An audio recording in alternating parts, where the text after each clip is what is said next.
UDF അധികാരത്തിൽ വന്നാൽ ഉപമുഖ്യമന്ത്രി സ്ഥാനം മുസ്ലിം ലീഗിന്. നമസ്കാരം. ഈ ദിവസത്തെ ഏറ്റവും പ്രധാനപ്പെട്ട വാർത്താ വിശേഷങ്ങളുമായി ജനേകം ടോപ്പ് 10 ന്യൂസിലേക്ക് സ്വാഗതം.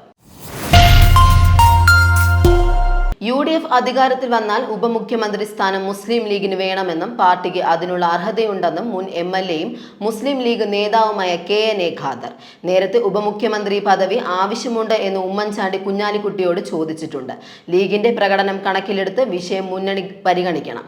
മുസ്ലിം ലീഗിനെ അർഹമായ പദവിയിൽ പ്രതിഷ്ഠിക്കണം എന്ന ധാരണ മറ്റുള്ളവർക്ക് ഉണ്ടെങ്കിൽ അത് നടക്കും. അതിനുള്ള സ്റ്റാറ്റസും അർഹതയും മുസ്ലിം ലീഗിനുണ്ടെന്നും അദ്ദേഹം പറഞ്ഞു.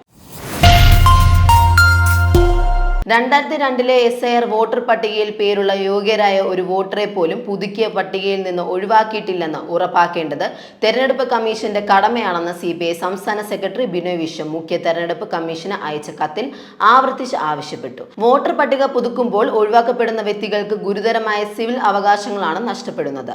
അതിനാൽ SIR നടപടിക്രമങ്ങൾ നടത്തുമ്പോൾ തെരഞ്ഞെടുപ്പ് കമ്മീഷൻ 1950 ജനപ്രാതിനിധ്യ നിയമത്തിലെ സെക്ഷൻ 20 യാതൊരു ലഘൂകരണവുമില്ലാതെ കർശനമായി പാലിക്കണമെന്നും കത്തിൽ ആവശ്യപ്പെട്ടു.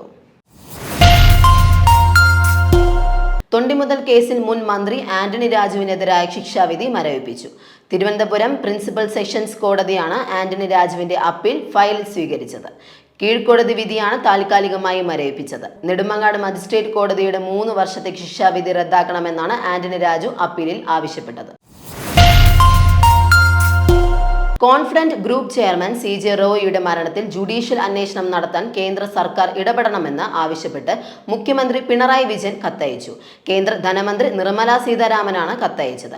അന്വേഷണ കമ്മീഷന്റെ അധ്യക്ഷനായി ഭരണഘടനാ കോടതിയിലെ ജഡ്ജിയായി പ്രവർത്തിച്ച് പരിചയമുള്ള ഒരാളെ നിയമിക്കണമെന്നാണ് കത്തിൽ ആവശ്യപ്പെട്ടത്.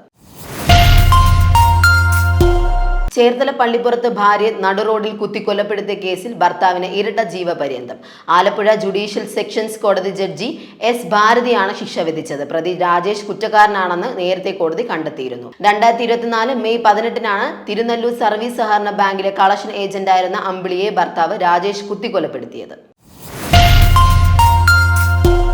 വിമാനം തകർന്നു കൊല്ലപ്പെട്ട മഹാരാഷ്ട്ര ഉപമുഖ്യമന്ത്രി അജിത് പവാറിന്റെ സംസ്കാര ചടങ്ങിനെത്തിയ 15 പേരുടെ ആഭരണങ്ങൾ കാണാതായതായി പരാതി. 30 ലക്ഷത്തോളം വില വരുന്ന ആഭരണങ്ങളാണ് മോഷണം പോയത്. ലക്ഷക്കണക്കിന് ആളുകളാണ് അജിത് പവാറിന്റെ മരണാനന്തര ചടങ്ങിൽ എത്തിയത്. തിക്കും തിരക്കും ലക്ഷ്യമിട്ട് കള്ളന്മാർ മോഷണത്തിനിറങ്ങുകയായിരുന്നു. കള്ളന്മാരിൽ ചിലരെ ആളുകൾ പിടികൂടി മോഷിച്ച ആഭരണങ്ങൾ തിരികെ വാങ്ങി. അതിൽ ചിലരെ പോലീസിന് കൈമാറുകയും ചെയ്തു. ശബരിമല സ്വർണ്ണക്കൊള്ള കേസിൽ ശബരിമല മുൻ എക്സിക്യൂട്ടീവ് ഓഫീസർ സുധീഷ് കുമാറിന് ജാമ്യം. 2 കേസുകളിലും സ്വാഭാവിക ജാമ്യം ലഭിച്ച സുധീഷ് കുമാർ ഇന്ന് ജയിൽ മോചിതനാകും. ഉണ്ണികൃഷ്ണൻ പോറ്റിയുടെ ജാമ്യാപേക്ഷയിൽ വിജിലൻസ് കോടതി ബുധനാഴ്ച വാദം കേൾക്കും. N വാസുവിനെ 14 ദിവസത്തേക്ക് കോടതിയിൽ ഹാജരാക്കി വീണ്ടും റിമാൻഡ് ചെയ്തു. ദ്വാരപാലക ശില്പക്കേസിൽ തന്ത്രി കണ്ഠരര് രാജീവര് ജാമ്യാപേക്ഷ സമർപ്പിച്ചു. നെടുമ്പാശ്ശേരി അത്താണി കോട്ടയിലെ ബിവറേജസ് കോർപ്പറേഷന്റെ ഔട്ട്ലെറ്റിൽ നടന്ന മിന്നൽ പരിശോധനയിൽ ക്രമക്കേട് കണ്ടെത്തി വിജിലൻസ്. പരിശോധനയിൽ ബിവറേജസിലെ ഉദ്യോഗസ്ഥരിൽ നിന്നും കണക്കിൽപ്പെടാത്ത 80,150 രൂപയും വാഹനങ്ങളിൽ നിന്ന് ബില്ലോ മറ്റ് രേഖകളോ ഇല്ലാത്ത 3 ലിറ്റർ വിദേശ മദ്യവും കണ്ടെത്തി. കൂടാതെ ഔട്ട്ലെറ്റിൽ ജോലി ചെയ്തിരുന്ന 2 ഉദ്യോഗസ്ഥർ മദ്യപിച്ചിരുന്നതായും കണ്ടെത്തി. വരാനിരിക്കുന്ന നിയമസഭാ തെരഞ്ഞെടുപ്പിൽ പരാജയപ്പെടുമെന്ന കാര്യം ഉറപ്പായതിനാലാണ് തമിഴ്നാടിനെ കേന്ദ്ര ബജറ്റിൽ അവഗണിച്ചതെന്ന് മുഖ്യമന്ത്രി MK സ്റ്റാലിൻ ബജറ്റിനെ നിരാശാജനകമെന്ന് വിശേഷിപ്പിക്കുകയും സംസ്ഥാനത്തിന്റെ താൽപര്യങ്ങൾ പൂർണ്ണമായും അവഗണിച്ചുവെന്നും സ്റ്റാലിൻ കുറ്റപ്പെടുത്തി. സംസ്ഥാന തെരഞ്ഞെടുപ്പിന് തയ്യാറെടുക്കുന്ന സന്ദർഭമായതിനാൽ ബജറ്റിൽ തങ്ങളുടെ ആശങ്കകൾ പരിഗണിക്കപ്പെടുമെന്ന് പ്രതീക്ഷിച്ചിരുന്നുവെന്നും വിശദമായ പ്രസ്താവനയിൽ അദ്ദേഹം കൂട്ടിച്ചേർത്തു.